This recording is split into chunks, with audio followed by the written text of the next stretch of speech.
ইয়াখশাল্লাহা মিন ইবাদিহিল উলামা, তারাই সবচাইতে বড় আলেম যারা সবচাইতে আমি আল্লাহকে বেশি ভয় পায়। বলেন সুবহানাল্লাহ। তাকওয়াশীল হতে হবে। আমার মুখ দিয়ে যা বের হবে, এখানে যদি 50 জন মুসল্লি থাকে, এই 50 জন আমাকে কিন্তু ফলো করে। কথা মানে ঠিক না ঠিক? আমি যদি এখন এখান থেকে ভুল ফতোয়া দেই, ওই 50 জন ওই ভুল ফতোয়াই নিয়ে সারা জীবন কাটাবে। কথা মানে ঠিক না ঠিক?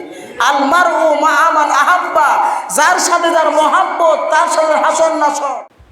দল হবে 73টা, 72 দলই হবে জাহান্নামে। কারণ তাদের মধ্যে আখলাক আমল থাকবে না, তাদের মধ্যে ঈমান থাকবে না।